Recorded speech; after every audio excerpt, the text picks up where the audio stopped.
You're listening to Frank Talks Pleasures and Lifestyles, and I'm Frank because I have to be. We're going into the final segment of our interview with Micheline Anne Montreuil. She is a lawyer and a transgendered person. Welcome back to studio, Micheline. It's a pleasure to be with you again. The pleasure is still mine. Let's talk about transgendered and the law. So the first thing I want to ask you is, are you legally considered a man or a woman? Legally, as a man, I still am on my birth certificate, driver license, and so on. And the fact that you live as a woman doesn't interfere with that? Not at all. And is For every people around me, I am a woman. As when I worked for the Quebec government, I was a woman, and that's all. And many people don't care about what it is written on your birth certificate. Many people look at yourself and see you look as a woman. You wish to be as a woman, and we will treat you as a woman. But if I have to fill up some paper, I will have to write M. But usually, I always write F, female, and that's all. And you don't get anybody questioning that? You don't get anybody giving you a hard time about that? No, usually people are too polite to question about that. Assuming you went ahead with the full operation, where you would lose the penis, have it constructed into a vagina, and truly, lose all elements of your masculinity, would you then legally be considered a man? No, I would be considered as a woman. Because in the law in Quebec, it's possible to have a change of the mention of sex on your birth certificate if you have passed through all the operation, all the surgery. So it's possible to be, I may say, a legal woman. And would that apply in the United States as well? Yes, but it depends. Law through Canada, through US, or even through Europe are not always the same. Look, even in Great Britain, it is forbidden to have a change of the mention of sex on your birth certificate.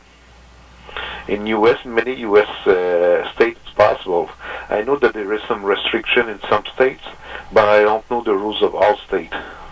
Okay, so in Quebec at least, if you go through all the process of the operations, you can legally be considered the other gender. Oh yes. You have to fill up a request or a petition to what we call the Registry of Civil Status, and it will be obliged to give you a change of sex and a change of name too, if you wish. I don't know if you can answer the next question. I'm very curious about the law. As it applies to transgendered persons, is there any area of law that you can think of that would apply specifically to transgendered people? Not really, but the only part of the law that we may use when we need it, it is in the part of the Quebec or Canadian Human Rights Charter. In the federal one is Section 15, in the provincial one is Section 10 and 10.1. And both sections talks about discrimination under the sex, and the Supreme Court of Canada have decided that under the sex word is include TV, TG, TS, and so on, because it's a part of, I may say, the sex. So we must know at least that we are covered by the definition of sex under the Canadian and Quebec Human Charter of Rights. It is a good beginning, but for the rest, we don't have any specific laws for protecting us. We may be subject to discrimination, and we have to fill up a petition to fight the discrimination, and it is always under the mention of sex.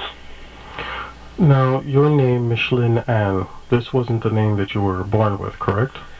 That's right. It is a name that I have won in courts.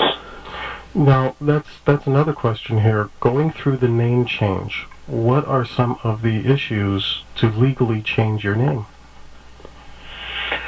But in my case, I have decided that if I have to live as a woman, I will need a female name. And it was the beginning of my battle to gain a name according to my way of living. The main difference between Quebec and the other provinces or states, that in other provinces or states, you just fill up a form, pay some fees, usually around $100, and a few days ago, after your name is changed. In Quebec, you have to fight in front of the court because the Registrar of civil status will not change your name just for your fun. You need a very, very good reason. And for him, changing of ID like man to woman is not a serious one. So we have to gain our name in front of the court. That seems like a very, very difficult process. But in Quebec, his name in French is Directeur de l'État Civil, or might I say in English, if I do a word-for-word translation, Director of Civil Status. And I have always called him the Dictator of Civil Status. He ate that. He has even protest in front of the court that I remove the word dictator because I have written in my legal paper, Dictator of Civil Status. He was furious. But I say, you act as a dictator because you try to dictate our name. And it is not right. It is not true. It is not good. But he is a dictator. What can you tell me about your case, specifically the university let you go? We talked about this a little bit earlier in the interview. And